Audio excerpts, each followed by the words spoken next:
Hello, I'm Donna Bottomley, therapist, musician, and writer, and welcome to the weekly process.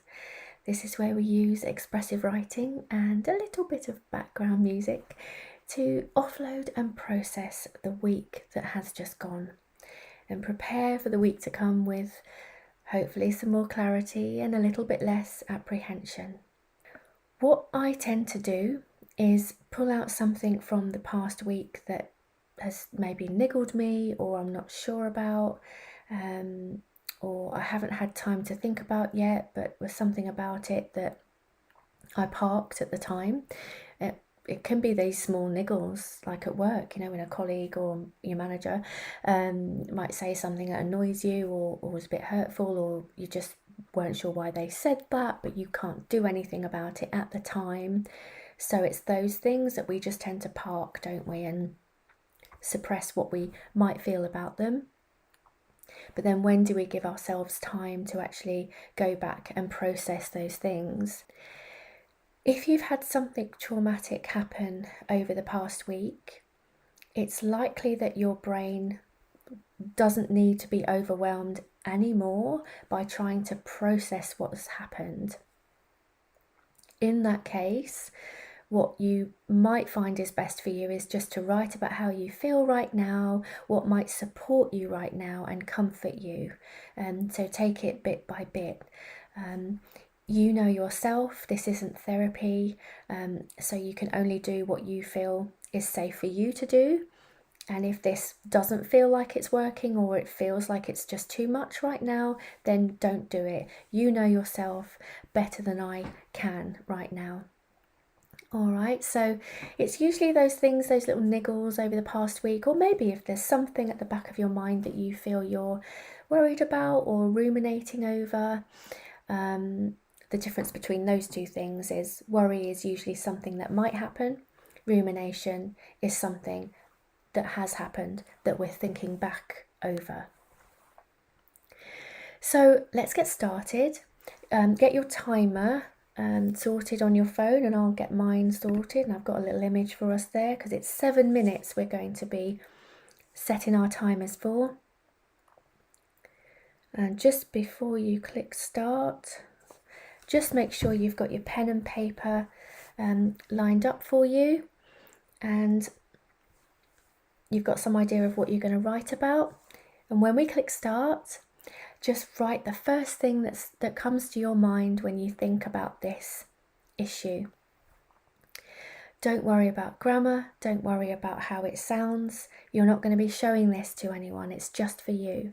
So if it comes out in a load of gobbledygook, that's all right. You're just aiming really to just get stuff out, and just, it's a bit of a dumping exercise is this first part. All right, so just get out whatever you can. And if that is, I don't know what to write, just keep writing that until something comes.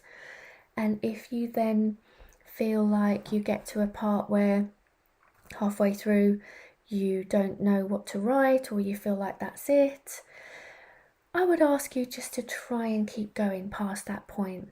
And if you need to swear because you've got nothing on your mind and you're just like, what the hell is this? I've got nothing to write about. Just keep doing that until something comes, because sometimes that's the process we have to go through to get to a deeper level. So give that a try. Try and keep writing for the full 7 minutes. All right, so let's get started. You ready? Click start on your timer now.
Oh, there's a timer.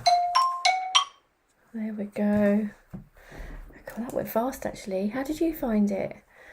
Did you get to that point where you felt like you didn't have anything else to write and you had to really push through it?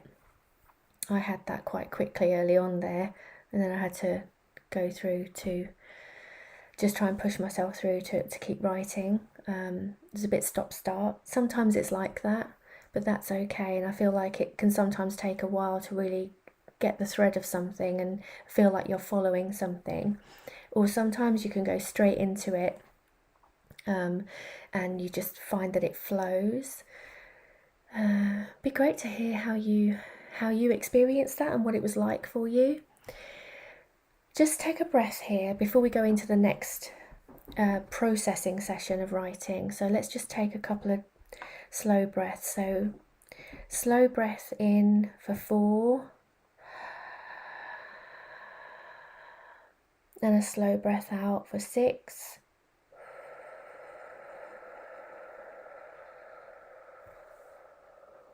Another slow breath in for 4. Slow breath out for 6.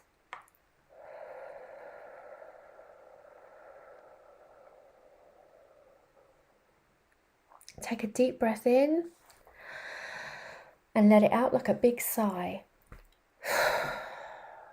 Another one of those. Take a big breath in and let it out like a big sigh. Just doing a scan of your body now. Just check for any tension while you were writing. Were you holding on in any way, tensing any part of your body? Just shake it out if you were. Just make sure you're not clenching your toes or tightening your shoulder or hunching over as you're writing. So what we're going to do this time is set the timer again for another 7 minutes. And this time, this is the processing part of the expressive writing technique, which Professor James Pennebaker, the founder of expressive writing, says is the most important part of it. So his research has found that if we just use writing to brain dump, to offload, that's not usually as helpful for everyone as the processing part of the writing, which is when we reflect on what we've written and we look at themes, we look at patterns, we really pick up on the thread of something interesting and follow it and just see what else is beneath that. Have you had this happen before, for example, if it's a situation with a colleague or a manager or another difficult person? It doesn't have to be that, but that's just an example.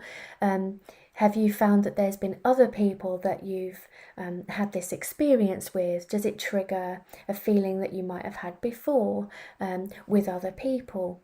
Could that be why this feels more difficult, for example, because it reminds you of a previous encounter that you had? So it's things like that. We're just widening out that situation and just seeing, does that pattern show up in other parts of our lives? Is there a reason why this particularly bothers us right now? It's things like that. So you're reflecting and you're looking at themes, you're looking at patterns, you're looking at what you really think about something, and maybe asking yourself, oh, why do I think that actually? What's that based on? Not that you're having to change how you think, but you're just inquiring, why do I think that? What is that about? So you're going a little bit deeper with your writing. If you feel like you have already done that with that first piece of writing, if you did an offload and a process, that's fine. Choose another topic. If you feel like you really got to the end with that first issue in the first part of the writing, then choose another thing that maybe happened over the past week and start writing about that and do the offload and process, because it may be that you are someone who does your offloading and your processing at the same time, and that's fine. Sometimes I do a bit of both as well. So sometimes I'll just literally just offload and just dump and then start to pull out themes because there was so much. I had to just dump it all first. So it's fine to do that. All right, so let's get going for this second period of writing for 7 minutes, but this time it is the processing part of writing. As we go along, I'll be finding different pieces of music for us to have in the background, and I'll also experiment with some bilateral music for processing as well. So let's get going. If you set your timer for 7 minutes, and I'll do the same, and go.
I'd be really interested to know how you found that second part of the writing, the processing phase of the writing.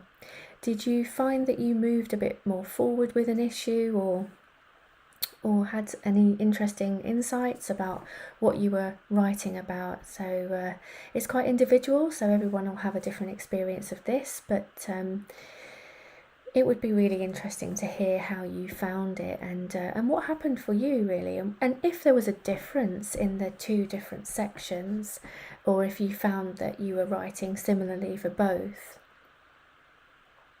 Sometimes I can find that if I get to that part where I feel like I want to stop writing, and of course you can at that point, but if you push through, I sometimes find that I go a little bit deeper with an issue, and it's often the case with this exercise that I realise things I didn't know before I started writing, and nearly every time it moves me forward in some way. It gives me an insight, makes me see a pattern I didn't see was there, makes me realise how I was really feeling about something, what I might have been thinking, where that pattern shows up in other parts of my life, and also it helps me with planning. So sometimes in that processing section I'll reflect, pull out insights, figure out oh right, okay, that's interesting, keep writing.